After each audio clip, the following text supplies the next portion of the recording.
Well, hey, it's good to see you. You are looking good, and gotta tell you, you're smelling quite fantastic.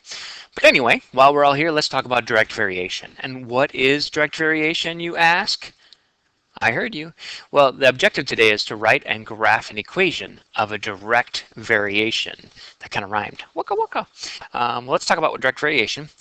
The time it takes to hear thunder varies directly with the distance from the lightning. So there's a relationship happening here, and the time I hear it, it varies directly. And so we'll kind of play through that a little bit of what that means. Here's some examples. Test scores vary directly with the amount of time spent studying. So a student who studies more, the scores are there's a relationship between them. The scores are changing. Weight varies directly with the amount of food eaten. So as one changes, so do the others, and they vary directly. There is a direct connection to those things. The ratio, okay, here's our main understanding of this. If the ratio of two variables is constant, okay, then the variables have a special relationship, and that's known as direct variation. And we can kind of see what it looks like here. It is a relationship that can be represented by the function in the form y equals kx, where k is not 0. The constant of variation for the direct variation is k. So this guy right here, this k, that is going to be my constant. That's the thing that is stable, that one set amount. Y and x are my two variables that are changing. By dividing each side by y equals kx by x, you can see that k gives me the ratio of y over x, which actually is slope. Okay, that's our slope. So that's why we're saying k is equal to, really, it's equal to my slope of an equation. So if we think of y equals mx plus b, if we think of that, we're saying k is this guy right here. We're saying k is my slope without the y-intercept. And that's really what it is. Here's my equation. Y equals kx, and k is representing my slope, or my constant amount, or my constant of variation. Okay, identifying direct variation. Does the equation represent a direct variation? If so, find that constant variation. So for this guy, I need to divide both sides by 7, and I see y equals 2/7 x. It is a direct variation, mainly because there's nothing over here, no y-intercept. It just varies directly. And my constant variation is 2/7. For this guy here, I am going to subtract 4x from both sides, so I end up with 3y equals minus 4x plus 8. I'm going to divide everything by 3. I can already see there's something fishy about this one, but I'm going to keep working it out. Okay, so this one, the question is this a direct variation? No, because of that right there, off of the y-intercept. Okay, that there's something else being influenced here. Y does not vary directly with x, or x does not vary directly with y because of that number. So that's a big no, big no, no, no. All right, why don't you try it? Press pause, check out that equation. Is it a direct variation? And if so, what is that constant of variation? This is a big yes, sir. Yes, sir. And my constant of variation is -4/5. So even though this does have that on there, the plus 0, it actually cancels off, and it shows us a direct variation. To write an equation for a direct variation, first find the constant of variation, okay, k, using an ordered pair other than 0, 0. So don't use that one, that you know is the solution. So suppose y varies directly with x, y is 35, when x is 5. What direct variation equation relates these two? Okay, so let's do that first. So I know if they vary directly with each other, then I know that y equals kx, and I know some things. So I know that y is 35, and I know x is 5, so times 5. So I know that I can divide everything by 5, and I see that k equals 7. So I know that my equation then is y equals, I do know what k is, y equals 7x. And that is my relationship. So once I know it, I can now use it. And what is y when x is 9? Well, y is 7, which is my k, times 9. Okay, equals 63. Woohoo! I bet you get to try it. Yes! Press pause. Give it a try. All right. Here's my equation. Y equals negative 5x. And if I am trying when x is negative 15, y is negative 75. Woohoo. Graphing a direct variation. So how does this look? So we've got a situation here with some weight on Mars and going on here. What's the equation that relates the weight in pounds on Earth, x, and the weight on Mars, y? Okay, let's look at some stuff we know.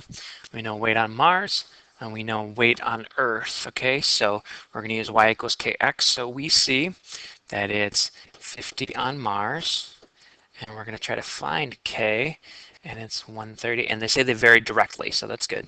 So we can divide by 130, and we end up with k equals 0.38. Kind of about that. It's not exactly that, but that's about that. So my equation is y equals about, I mean, really it is about 0.38x. And once I have it, I can go ahead and use it. So I can plug in 0, I can plug in 50, I can plug in 100 into my equation, and I get my different results of my x's and my y's, my inputs and my outputs. And then my graph of that looks like this. The points, they form a linear pattern, and that linear pattern can be found. I mean, you can see that. It's happening. There's a constant relationship here, so it should be linear. And notice that it does go through the origin. There's no y-intercept here. And that's one of the characteristics of a direct variation. No y-intercept. All right, press pause. You give it a try. All right, this is how it looks. Now, the one thing you got to pay attention to is this equation. What is going to be the y? What is going to be the x? Because if I put my 100 here and my 16.6 here, I would get a completely different answer. So keep an eye on that. Weight on the moon, y. So it's telling us a little bit about it varies directly. So a couple of details to keep an eye on when you're creating these equations. So graphs of direct variations, we can see the line passes through 0, 0.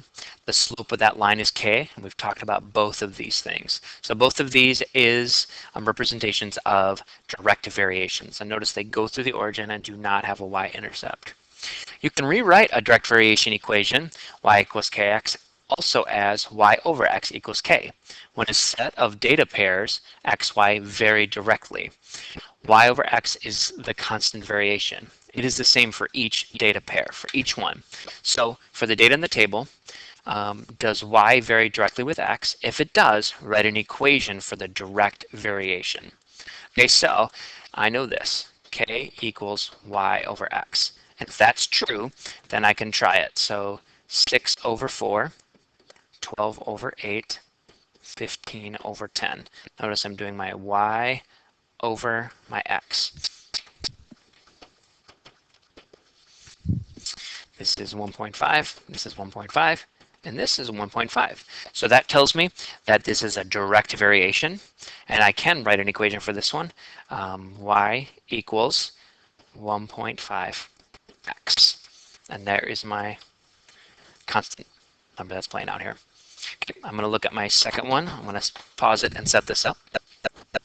Okay, I wrote each one as y over x, because that's what my k is equaling, my constant, or my slope, really. And I get negative 1.6, 2.4, and 0.4, so this is not a direct variation, and thus I can't write an equation for that one. It's not set. All right, I want you to try it out. Is this a direct variation? And if it is, I would like an equation. Please. This is a direct variation.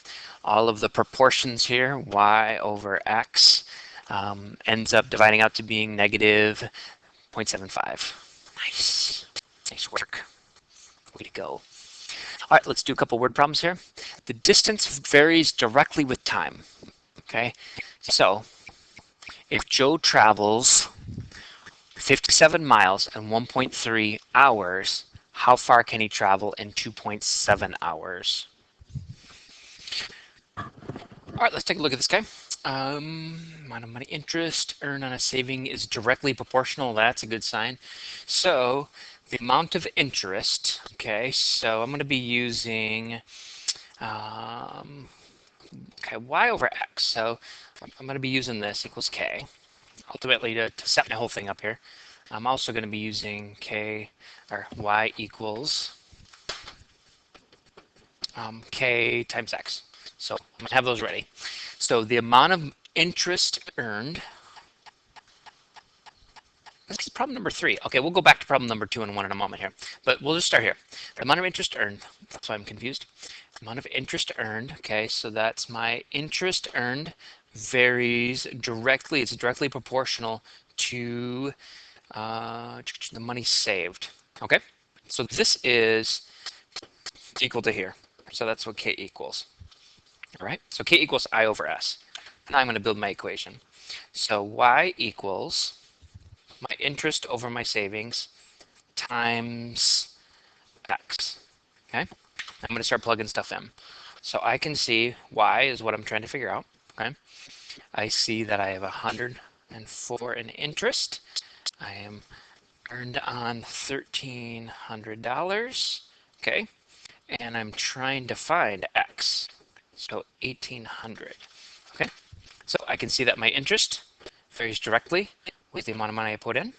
When I simplify that out, I do 104 divided by 1,300 times 1,800, I get 144. And that answers the question of how much interest will be earned on $1,800, because it does vary directly. All right, now let's go back to question 1. Okay, distance varies directly with time, so that's telling me that distance varies directly with time. So I can build that out. Y equals distance over time times x. Okay, but now I'm going to plug stuff in. So y equals distance. He traveled 57 miles distance. Varies directly with time, which is 1.3. And I want to see how far he traveled in 2.7 hours. So that's my x. Okay, and I'm trying to find y. So 57 divided by 1.3 times 2.7.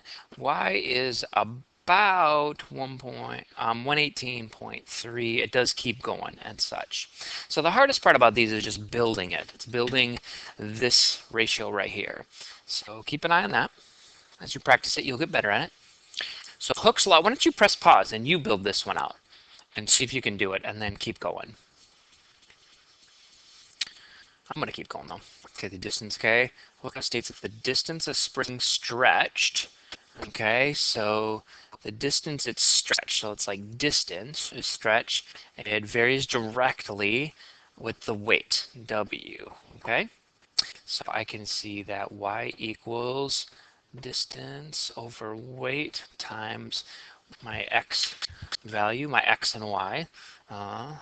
Okay, if the distance is 40, when the weight is 3, so the distance is 40, the weight is 3, and I'm looking to solve if the weight is 5. Okay, so 40 divided by 3 times 5 ends up being about 66 2/3. Predict the distance, and this is distance. All right, nice. And that's in centimeters. That's it. Hardest part about these, again, is just building that out, and go figure that out. All right, keep practicing. I'm going to go and tape a piece of lettuce on my neighbor's cat and see if I can get some bunnies to chase it. That'll be hilarious.